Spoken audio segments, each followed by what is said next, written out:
Dans le train qui nous éloigne de New Delhi, nous repensons à ce discours tenu par une jeune indienne que nous avions interrogée sur les nouvelles générations de l'Inde, modernes et aisées. L'Inde, à la base, c'est un pays qui est plein de traditions, plein de coutumes, plein de religions, de cultures. C'est un pays multiculturel, donc ce n'est pas le vrai visage d'Inde, en fait. Mais c'est l'un des nouveaux visages de l'Inde. C'est le nouveau visage, bien sûr, mais la population qui le suit, le pourcentage, ça reste encore tout petit. Tout petit par rapport à l'immensité d'un peuple plongé dans des traditions millénaires. C'est cette Inde ancestrale dont nous prenons la direction.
S'étirant le long du Gange, le fleuve sacré, Varanasi, l'ancienne Bénarès, est une plongée dans les plus pures traditions hindoues.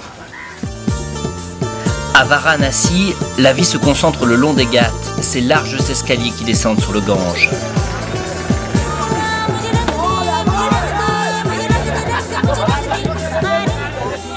Ici bat le cœur de l'Inde hindouiste. Le Gange, la grande mer comme l'appellent les hindous, voit chaque jour près de 60 000 fidèles descendre sur ses berges, notamment pour accomplir cette cérémonie, celle de la fleur. Il s'agit de déposer sur le fleuve sacré une bougie allumée. Chaque bougie est accompagnée d'un vœu. Le Gange, lien entre le monde des vivants et l'au-delà, le transmettra au Dieu afin qu'il le réalise.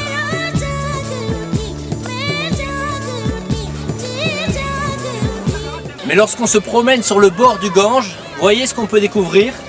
Des ordures un peu partout et surtout une eau noirâtre dont on distingue à peine le fond. C'est le paradoxe du Gange. Le fleuve est sacré, mais peu d'Indiens s'inquiètent de son état lamentable. Le problème est si grave qu'il pourrait menacer la vie de plusieurs milliers de personnes. Nous avons voulu savoir comment réagit la jeunesse indienne face à cette situation alarmante. Il a grandi sur les bords du Gange.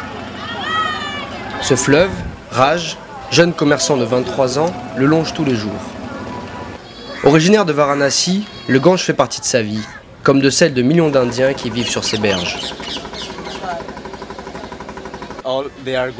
Tout le monde ici se baigne dans l'eau sacrée du Gange, parce que nous pensons que le Gange est notre mère, notre première mère, et que c'est elle qui nous a donné naissance. Et cette mère est aussi notre Dieu. Pourquoi elle est importante pour moi et pour tout le monde ici? C'est parce qu'elle nous donne cet état d'esprit naturel, cette sensation que l'on devient plus spirituel. Après ces bains, on devient des gens simples et on peut faire des choses de manière très claire. On ne pense pas en mal. On ne fait pas de mauvaises choses. Mais aujourd'hui, le Gange ne respire plus. Le fleuve est tellement pollué que l'eau, dépourvue d'oxygène, est contaminée. Les statistiques sont alarmantes. Le taux de bactéries infectieuses est 3000 fois supérieur aux normes admises. Ce problème sanitaire s'étend bien au-delà de Varanasi. 400 millions de personnes vivent dans le bassin du Gange. Et partout, sur les bords du fleuve, cette pollution provoque des maladies transmises par l'eau. Au sommet d'Ingat, la fondation Sankat Moshan a installé ses bureaux. R.K. Mishra est l'un de ses fondateurs. Depuis plus de 20 ans maintenant, cette organisation non gouvernementale tente de sauver le fleuve sacré. L'une de ses missions est de mobiliser les jeunes générations au problème du Gange. Pouvez-vous nous expliquer dans quelle situation se trouve le Gange aujourd'hui? Eh bien, à Varanasi, les principaux facteurs de pollution sont les déchets domestiques. Il y a plus de 30 égouts qui se déversent dans le fleuve. Et c'est la principale source de pollution. Ce que nous avons découvert, c'est que la présence de matière fécale dans le Gange est très élevée. Dans tous les endroits où on a collecté des échantillons, nous avons trouvé 10 000 et à 2 endroits 10 millions de bactéries provenant de matière fécale. C'est la situation de la qualité de l'eau du Gange à Varanasi. Comment faites-vous pour sensibiliser la population locale de Varanasi et particulièrement les jeunes générations? Eh bien, nous avons un programme pour les écoliers.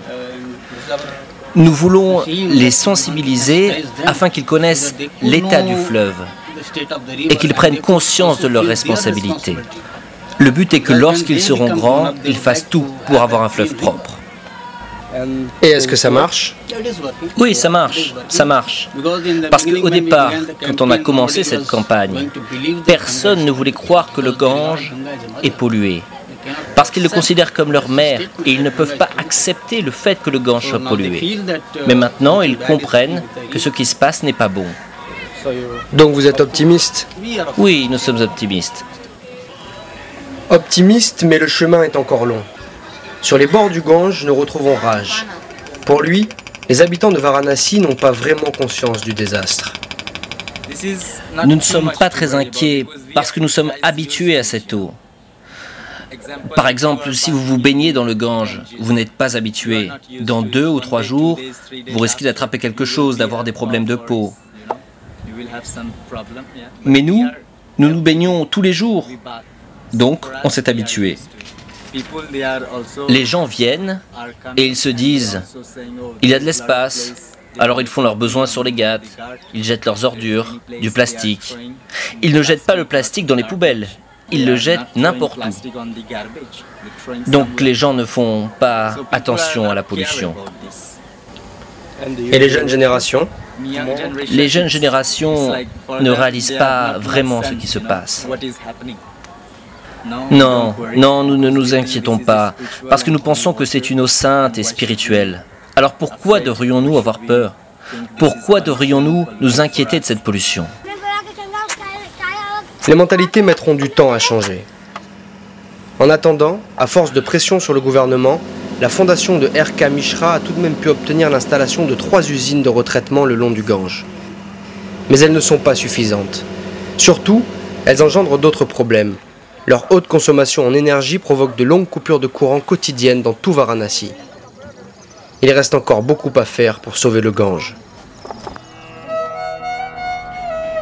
Avant de quitter Varanasi, nous assistons à l'un des rituels hindous les plus poignants, la crémation, l'incinération du corps des morts qui permet la libération de l'âme. Les Indiens sont des milliers chaque année à choisir les bords du Gange comme dernière destination avant une autre vie, disent-ils.